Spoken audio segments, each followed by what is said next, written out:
जय हिंद दोस्तों। स्वागत है आपका शिक्षा वाणी रूरल एजुकेशन पे। आज हम बात कर रहे हैं कुछ दिनों से चर्चा में रहे एक बहुत ही गंभीर बीमारी टोमेटो फ्लू के बारे में। पूरी उम्मीद है आपने इस बीमारी के बारे में जरूर सुना होगा। देखिए, इस बीमारी को लेकर बच्चों के माता पिता, खासकर छोटे बच्चों के माता पिता के अंदर काफी डर बना हुआ है। दरअसल वर्तमान में इस बीमारी का कुछ राज्यों में आउटब्रेक भी हुआ है, जो काफी चिंताजनक है। तो आइए 5 मिनट के इस वीडियो में समझते हैं कि टोमेटो फ्लू बीमारी क्या है, वर्तमान में इसके क्या अपडेट हैं, इसके सिम्टम क्या हैं तथा इससे बचने के लिए हमें क्या क्या प्रिकॉशन रखने चाहिए। तो आगे बढ़ने से पहले अगर आपने हमारे चैनल को सब्सक्राइब नहीं किया है तो जरूर कीजिए, क्योंकि इस चैनल को आपके सपोर्ट की जरूरत है। और आइए समझते हैं टोमेटो फ्लू बीमारी से संबंधित सभी संकल्पनाओं को। तो सबसे पहले ये जान लीजिए कि यह बीमारी मुख्य रूप से छोटे बच्चे यानी कि 0 से 5 वर्ष की आयु वर्ग वाले बच्चों में अधिक रूप से देखा जा रहा है। लेकिन इसका मतलब ये बिल्कुल भी नहीं है कि इस बीमारी से वयस्क आयु वर्ग को खतरा नहीं है। देखिए, खतरा है लेकिन बच्चों से कम है, क्योंकि वयस्क आयु वर्ग में इस बीमारी से लड़ने के लिए प्रतिरोधक क्षमता विकसित होती है और छोटे बच्चों में इस प्रतिरोधक क्षमता का विकास नहीं हुआ होता है।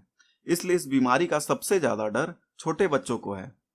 आइए अब जानते हैं कि इस बीमारी के अभी क्या अपडेट हैं।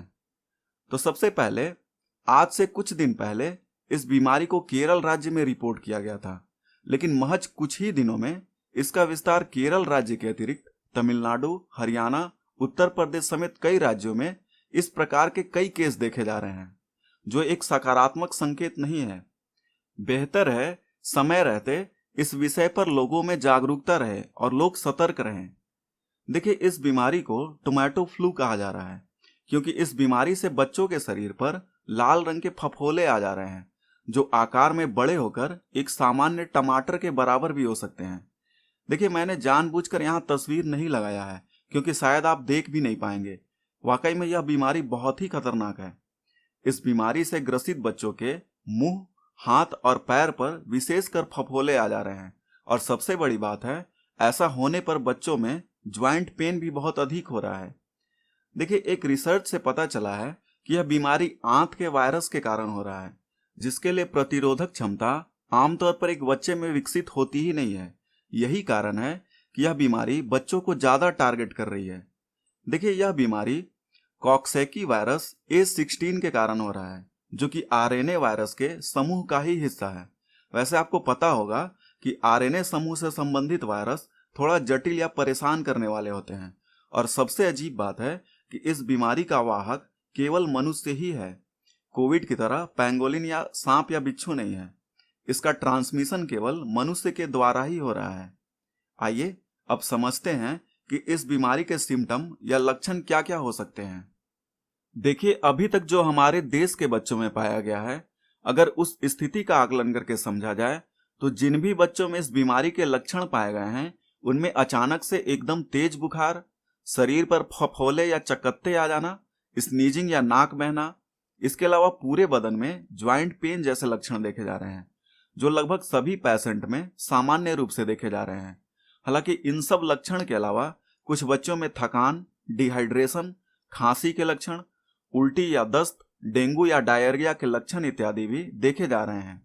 लेकिन एक लक्षण जो कि शरीर पर फफोले या चकत्ते आ जाना, ये कॉमन है। इसलिए केवल बाकी बचे लक्षण को देखकर ज्यादा शक पालने की जरूरत भी नहीं है। लेकिन एक बात ध्यान रखिएगा, अगर आप इस बीमारी के लक्षण को पहले ही समझ जाते हैं तो रिकवर करना काफी आसान हो जाता है। लेकिन आप इसे इग्नोर करते हैं या ज्यादा देर लगाते हैं तो इसके गंभीर परिणाम भी हो सकते हैं।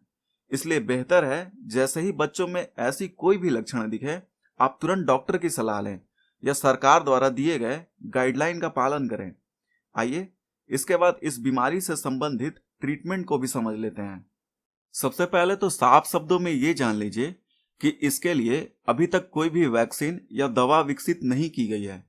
इसलिए आप समझ लीजिए कि डॉक्टर जो भी वर्तमान समय में इसके लिए इलाज कर रहे हैं, वो अपनी जानकारी और वर्तमान स्थिति के अनुभव को समझते हुए कर रहे हैं, क्योंकि इस बीमारी के लक्षण बहुत हद तक चिकनगुनिया, डेंगू तथा डायरिया इत्यादि के समान प्रतीत हो रहे हैं।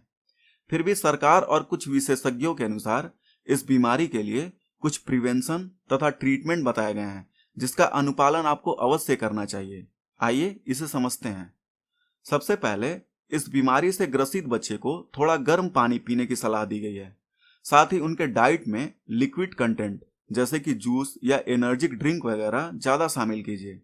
दूसरा है, इस तरह के पेशेंट से थोड़ा दूरी बनाकर रखिए, क्योंकि ग्रसित व्यक्ति या बच्चे के संपर्क में आने से ये बीमारी का वाहक बन सकते हैं।